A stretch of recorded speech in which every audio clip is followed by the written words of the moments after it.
Okay, so I'm about to speak on some real stuff here, okay? But first, we need to get into this video, because if I don't start this job that I have been wanting to do, I'm never going to get to it. But I really need to talk about this situation. So stay tuned until some part of the video where we're gonna be sitting here and we're gonna be chit-chatting for a second. For the past couple days, I've been setting out to do something. You don't know this because you just saw me being so motivational just the other day. Like nothing, right?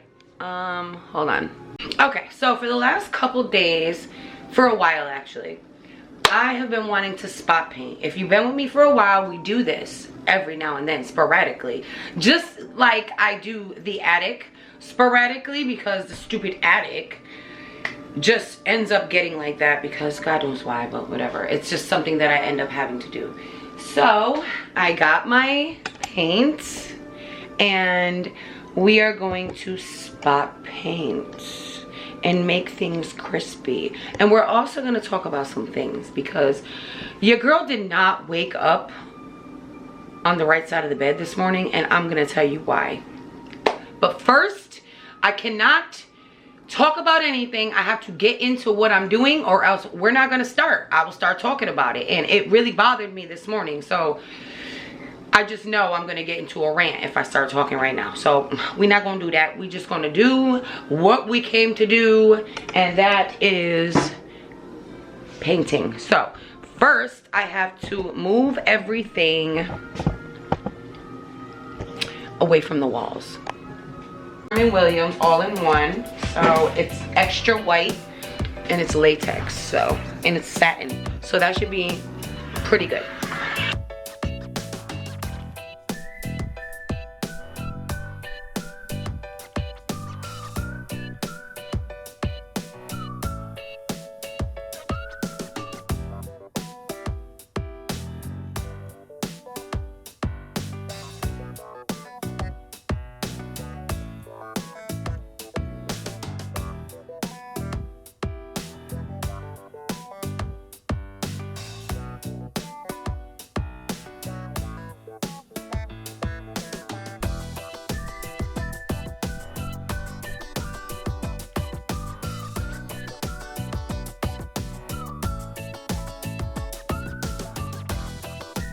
I'm about to show you the real ugly, guys.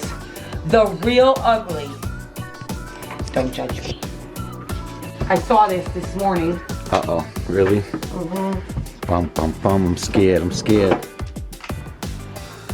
This. I'm coming, ooh. This again. Gee. You see that? Ew, ew. All right, let's see you suck it up. All right.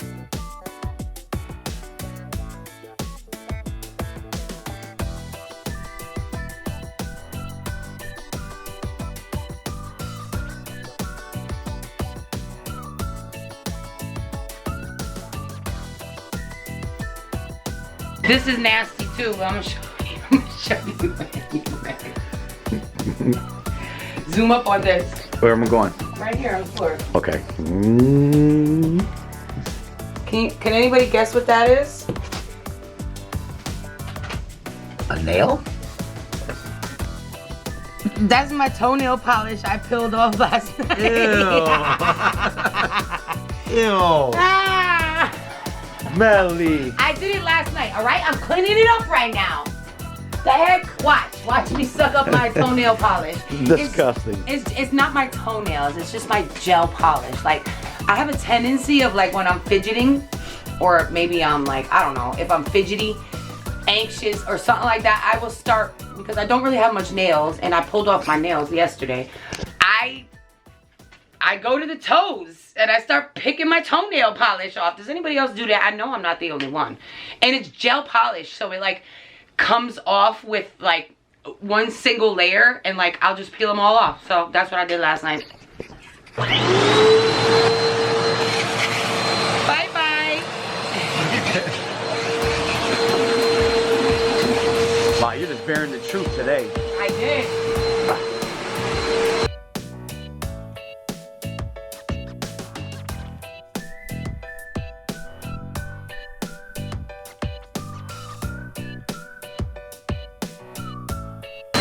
girl.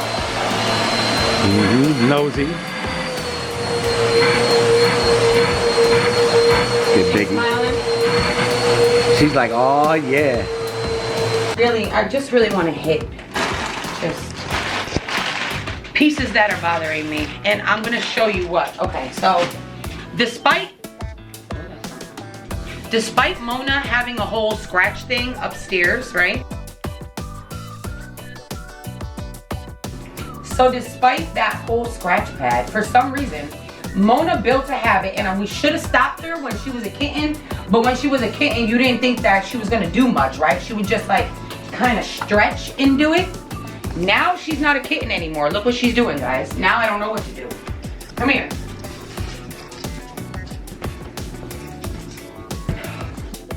They just gotta get all up in here. Excuse me, guys. Guys, can you move? Because I'm trying to, thank you. She's coming over to you with her, yeah, right. With her cocky breath. Right, for real though. So this is what Mona's doing. Shh, don't. And she just stretches out. Right? She started doing it to here now. Those are the spots that we're gonna actually paint, even though she's gonna do it again. She's gonna do it again.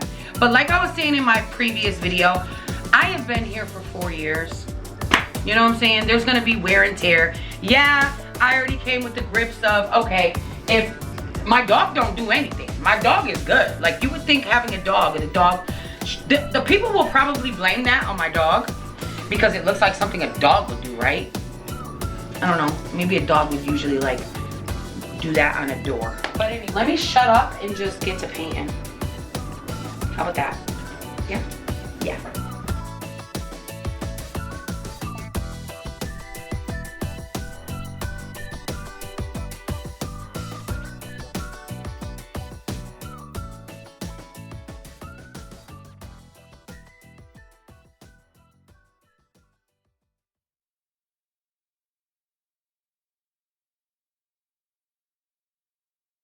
Yeah, right. You saw how long?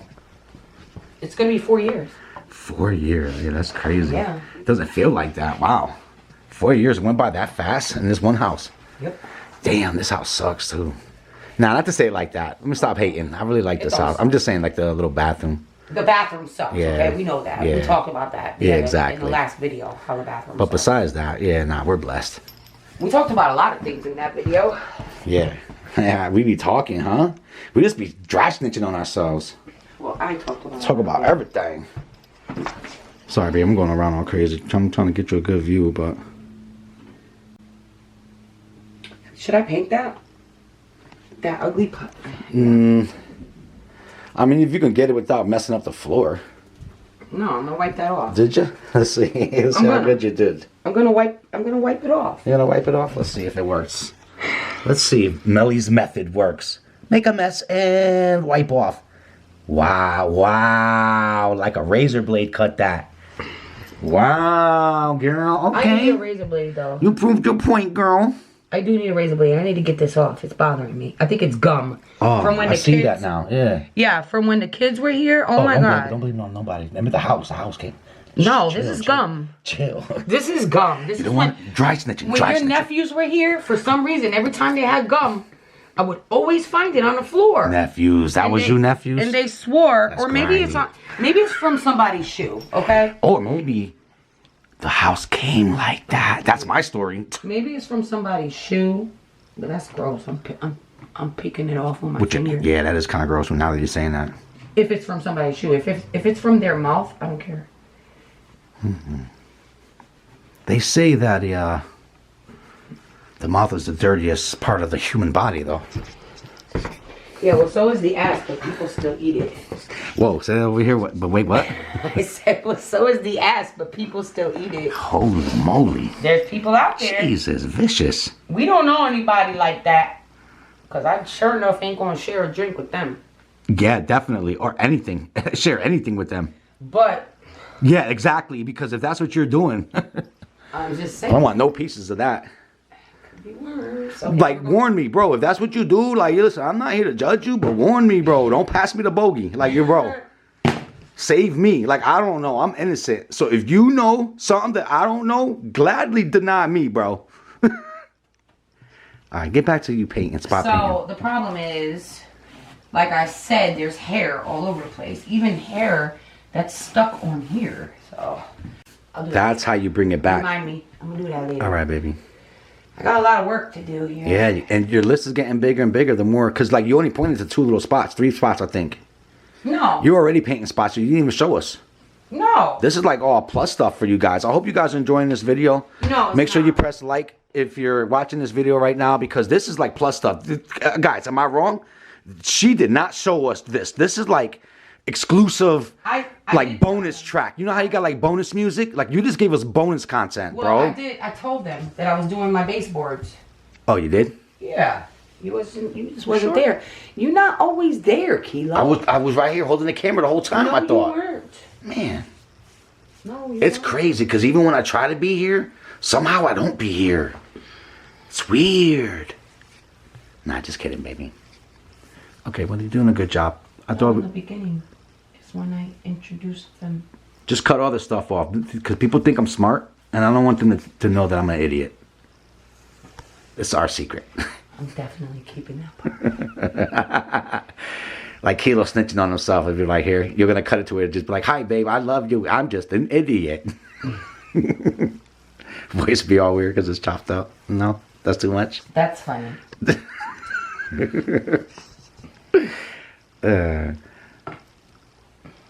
My baby painting that baseboard like she about to freaking put flowers and butterflies on that bad boy. Like Bob Ross up in this motherfucker. And you said you was gonna hit us with the fast version. This is like 100%. Yo, I like this, man. I love the content you're giving us right now. Oop, let's act like we didn't see that. What? I got the thing. I can wash it off. That was the only little mistake she made. Watch right this. there. Hold on. Hold on. Not zoom. Okay, now we're good. We're good. Show us. Bow. Done. Boom. Bow. Bow. Who need a professional? Bing bop. Boom bop. Bing Right? bop. Bow. Right, babe? This is a reminder to you guys. If you see it, just do it. Just do it because it make you happy. Like, right? Like. Yeah, I'm the type of painter that I clean up after. No doubt. It was nice. I like No doubt. I like the strokes. Definitely no doubt, because it's the truth. The whole truth and nothing but the truth. All right, we're moving. Moving over. Let's move. We're moving. Okay. Wait a minute. Oh, okay. Got you. Oh, I see she's messing with this part over here. Oh. Bonus content. Still got it at the end, guys. I got y'all.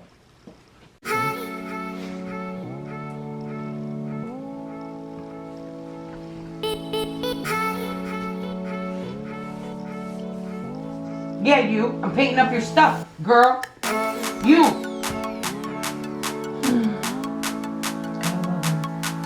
I don't do that. Just put it on the corner.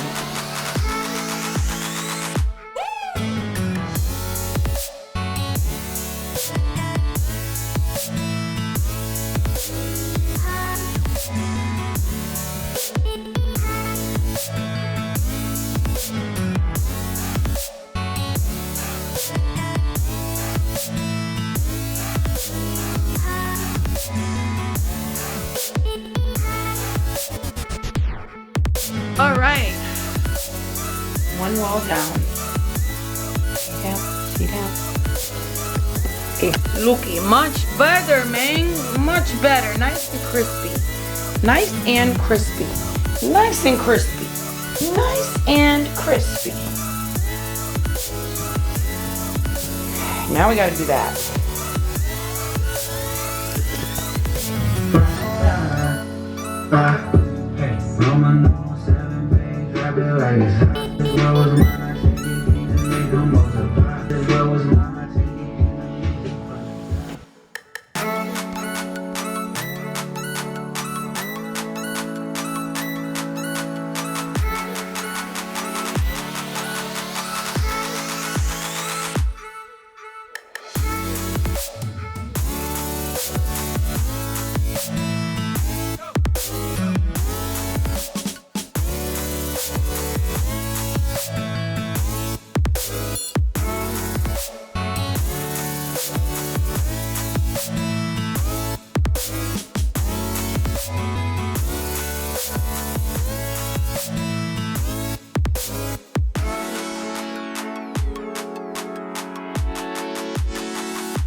So, I woke up this morning knowing, one, knowing what I wanted to do. Two, knowing I needed to do it to keep my mind occupied because I, like I said, was having a rough morning. So, hold on, let me take my, these are the Nank ear pods, by the way. And I could go my whole entire day and forget that the thing is in my ear. But anyway, very good. So I went to bed last night. I couldn't really sleep good. I started getting hungry. Now I don't know if this contributed to what I'm about to tell you, but I did eat. I had a bowl of cereal. I was like really munching. I'm in that time, guys. I ovulated and I'm hitting that time. I ate some stuff, okay? I went to bed. Nice full stomach. I woke up at 6:30 in the morning. And I thought, damn, I went to bed and I couldn't really fall asleep good last night. And now I'm up and I look at my phone and I'm like, damn, 6:30 in the morning. Why am I up so early? Just to realize, I sat there for a second after looking at my time. I stretched. I decided whether or not I want to get out of the bed. You know how when your brain, I don't know if this is how you are, but when my brain turns on, I start thinking. And that's what, if my brain doesn't turn on, then I could go back to bed. Right? But if my brain turns on, I start thinking. Sometimes nonsense, just like the brain just don't shut off and you're like, okay, we got to get up now because we got to make our brain think about other things. I don't know if it's just me, but that's what happens. Anyway, my brain starts going. The next minute or so, just waking up like, what am I going to do today? You know? I turn over and all of a sudden my dream came to me. This dream was about, I'm gonna tell you what the dream is because I think the dream is what triggered what I think now is I could actually relate to PTSD. Okay? Now, am I going to take anything for it? I don't even know if there's anything to take for it. No, I'm not. But realizing it is the first step, right? Realizing it, that you actually have something and it actually triggered something and trying to talk about it and get through it, right? So I remember my dream. And my dream was me and Angie were walking into an elevator. And we get in and there's a man. Now, I don't know if this has something to do, and I don't want this, anyway, there was a man that walked in and he was big. He was a big white man, okay? Older, maybe about the same age as me, but he was real jolly. Like, he came in the elevator and he was like real jolly and it just set me off, right? And I'm like, I don't know, there was just something weird about him. And he gets in and Angie's towards the far part of the elevator and I'm towards the door. He gets in, the door closes, and it starts going up. It goes up maybe like 2 floors, and as it's going up, he's reaching to the top of the elevator. There was like a spot that went all the way around. He reached to the top of the elevator and he pulled out like a skinny, long metal bar. And me and Angie are in the elevator and I'm looking at him and I'm seeing what's going on and I'm starting to realize what's about to happen. So he takes the bar and he jams it. He jams it into the elevator and makes the elevator stop. Like in the middle. So we are locked in to the elevator. He turns to me and he's looking at me. And he bends over. Actually, he turned to Angie. He turned to me and he's looking at me. And then he turns to Angie. And I signal Angie like this. Because I didn't have my phone. She had her phone, but there was no service in the elevator. So we couldn't call for help. He turns back to me and he picks up this big, like, metal weight. I don't remember him bringing it in, but whatever. Picks up and the dream was so vivid. Like, I never can remember all of my dreams. And like, this one was so vivid. He picks up the big metal thing, okay? And he holds it over his head towards me. And he's looking at me, and I say, well, don't you want something first? Right? It was like the only thing that I could think of that would distract him, right, from doing what he was about to do. And so he puts the big bar thing down, the weight, whatever it was, and he starts unzipping his pants. And I then pick up the big bar thing while he's unzipping his pants, and I hit him over the head with it, and we get away. That is what I remember in the dream. So after I remembered the dream, it scared me. So I start thinking, why did I have that dream? Like, but not only that, here's where the PTSD comes in. In my mind, it takes me to all of the times when I was a child, like a little teenager, like 12. I'm going to say between the ages of 12 and a half, where, not even 12. And then there was another time that I put myself, when I was young, I put myself in a lot of very dangerous situations. And I started thinking about all that. Like, in the dream, it was very innocent. We were just going into an elevator, minding our business. And I don't know, like, going back to, I don't know if you remember the video that I was talking in the car about, does my childhood trauma affect my child, right? I'm coming to realize my childhood trauma still affects me. Like, and I didn't even know it until like today. So I started thinking about all the times that I was put in situations that something bad could have happened to me. And maybe self-consciously, me in the elevator signified me trying to protect my daughter from anything bad happening to her, right? And I did. I saved us, right? But it made me think of, like, for instance, okay, when I was 12 years old, and this is the deep part. When I was around 12 years old, I would meet these guys, right? And I didn't look 12. I looked probably at least 15, okay? So this is a couple situations where I put myself in a predicament that now looking back, oh my God, that was so dangerous. I mean, I know that a lot of us women can think back of times that we actually put ourselves in dangerous situations and we were really lucky that we got out and nothing bad happened to us. But like, I was 12 years old. I met this older guy. He had a car. We wanted to go to Seaside Park. If you're familiar with Bridgeport, the known place to be back in the day was Seaside Park.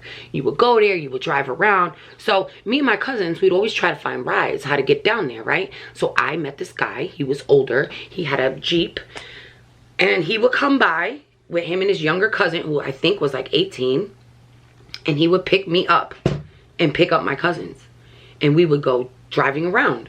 Like, random dude. Thank God. God protected me, and that's all we did was drive around. But that's the first situation that, you know, I put myself in so young. And then I was about 12 and a half, and my grandmother lived right next to a Blockbusters. You remember Blockbusters? Yeah. And I would take a walk down to Blockbusters, and I met this guy. I don't know what was wrong with me. I think I just wanted to be older. I wanted to be like my cousins, and my cousins were like a couple years older and they had boyfriends and all this other stuff. But anyway, I just thought having a boyfriend and him being older was like the thing, okay? So I meet this guy, and he is working at, my battery's about to die, working at Blockbuster. And I go into Blockbuster, and I know I'm not going to rent anything. I'm just going in, pretending like I'm walking around because I like this guy, this boy, right? So he notices me and he gives me his number. And like, I think called him a couple times, we talked a couple times, and he wanted to meet up with me after work. Mind you, I'm only 12 and a half, okay? We go meet up. He drives me around. We go to Seaside. He parks in an area. And then he wants, what's another word for that? He wants pleasure, okay? He wants that pleasure. And me not knowing, I didn't know what I was doing. I thought maybe this is what you're supposed to do. I didn't know.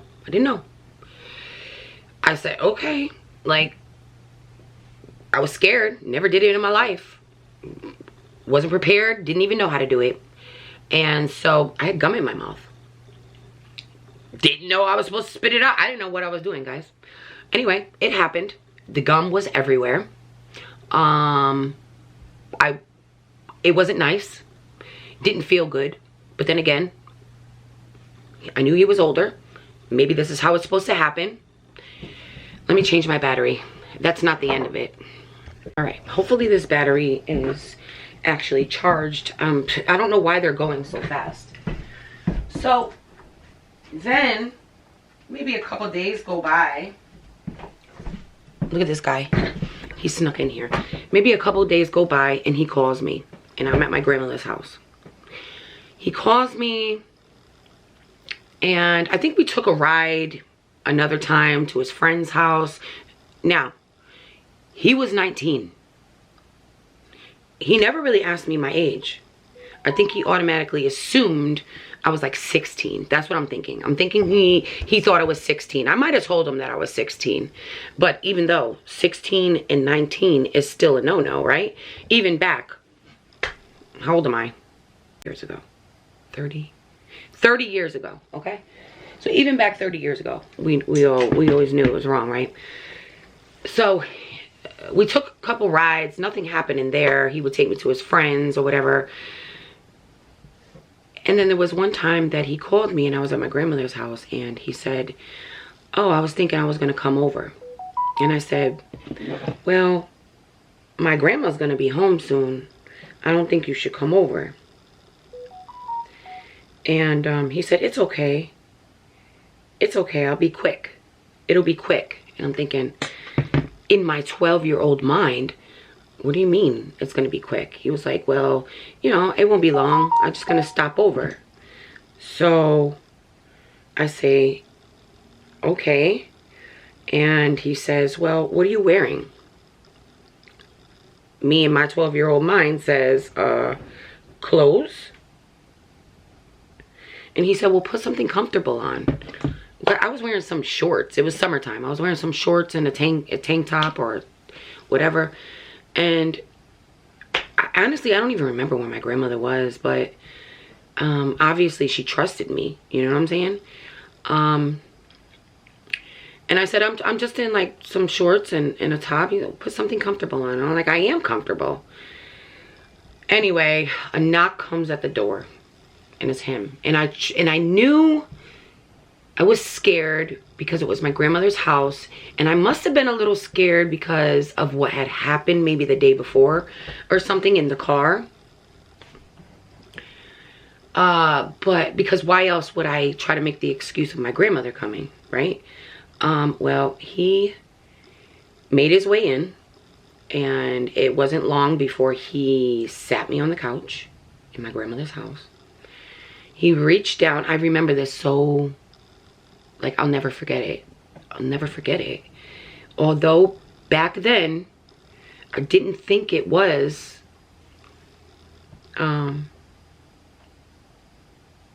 SA. Because in my mind, I thought this is a boyfriend. This is what you're supposed to do with boyfriends. Like, my cousins were older. They were having intercourse, and this is what it is. I was scared. I was a virgin. So he comes in, he tells me to sit down, he reaches down to his sock, and I look, and he has like 3 condoms in his sock. And I'm thinking in my mind, okay, you were ready. Like, I knew what condoms were, right? He reaches down into his sock and he starts to try to undress me. And I say, no, no, because I'm scared. I'm scared. And he said, come on, come on. And I'm like, no. As he's maneuvering me and taking off my clothes. At that point, I didn't really know what to do, right? Again, I had gum in my mouth. And all I could remember was it hurting very bad. And I was laying down. We were on the couch. So my back was on the couch like this, and he was in front of me. And I was just chewing my gum, and I put myself in like this trance, and I just kept, wasn't moaning, wasn't acting like I enjoyed it, was just chewing my gum, okay?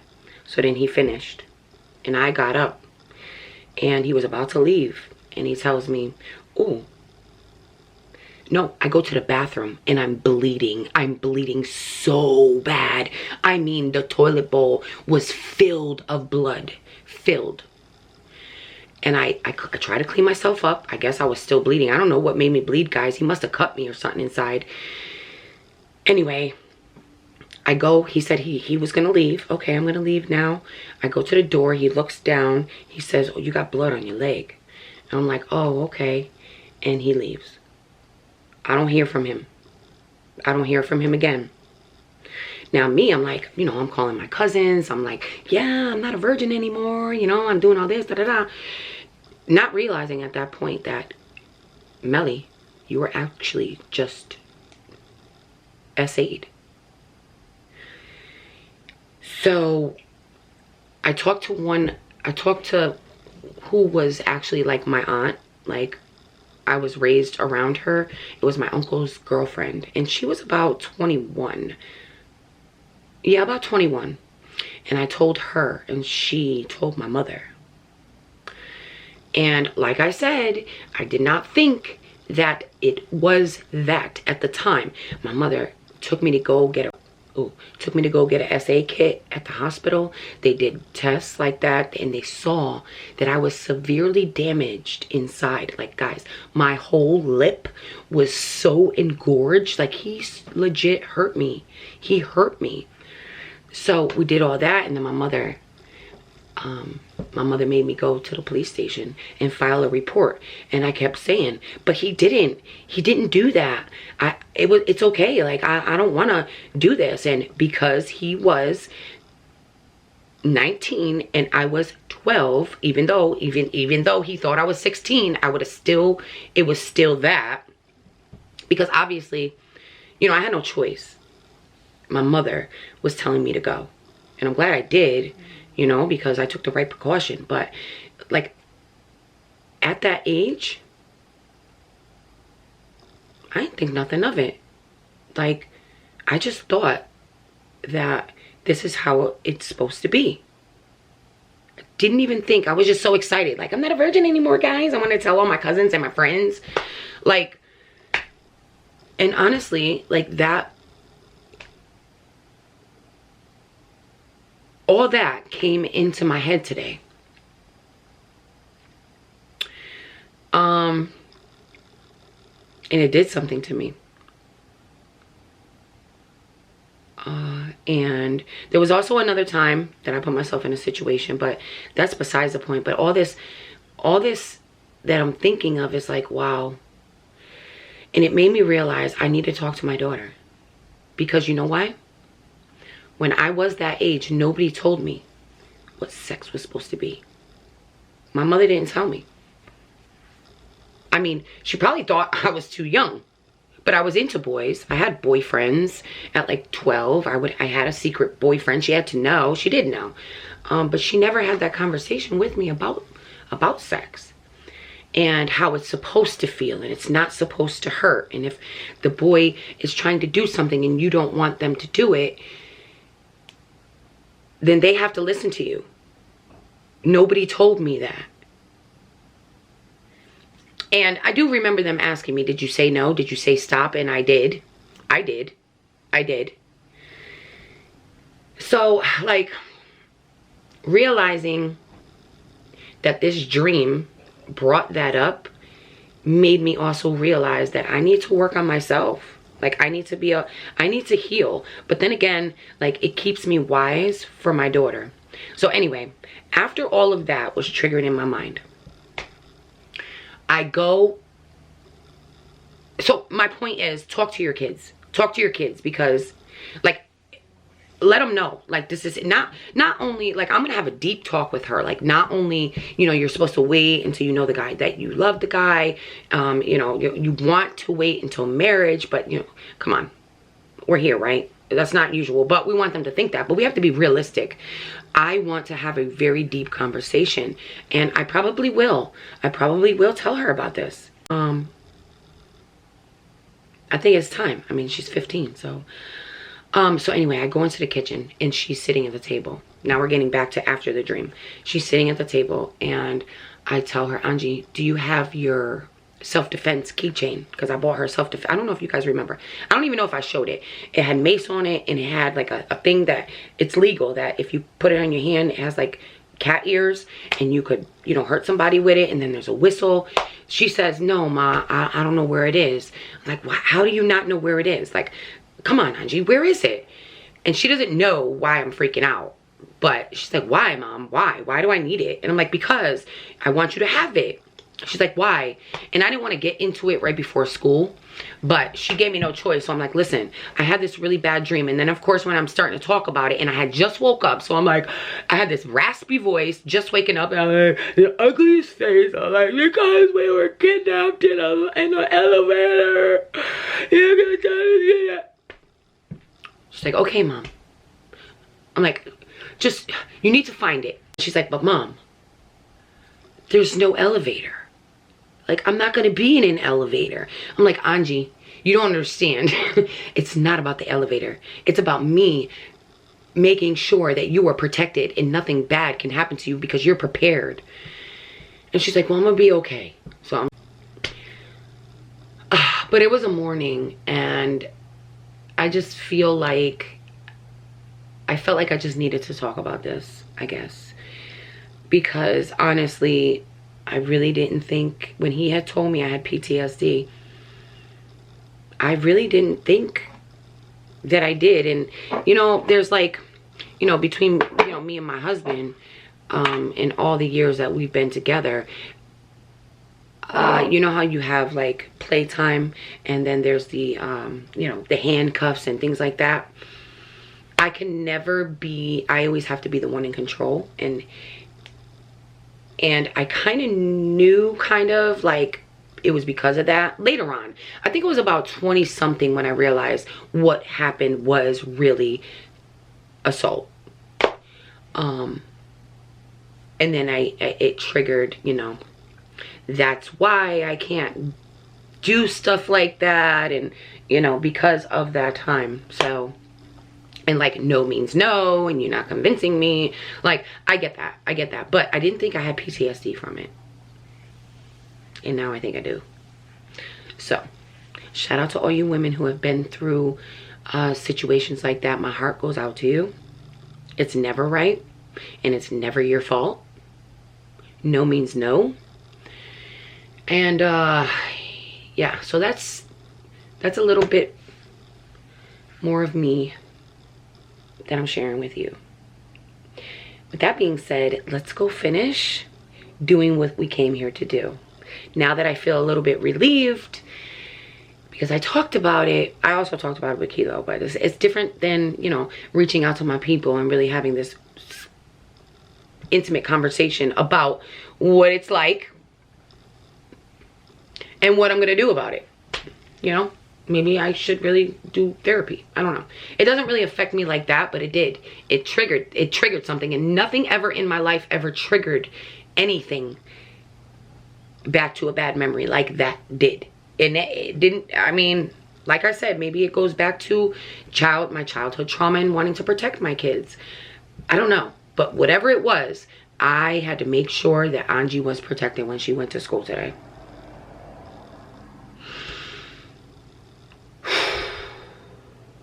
Big hugs to you, if that has happened to you.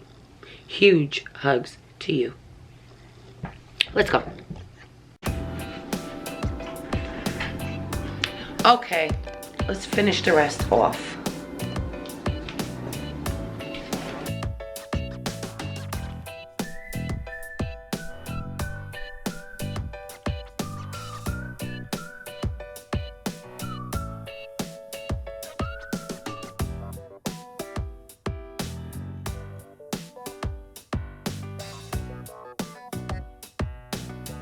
All right, guys, let's take a look around and see what we did today. All right, I think it looks so much better already. So we have this here. Looks nice and crispy, if I do say so myself. We got the door that we did the other day. Got that. Looks nice and crispy.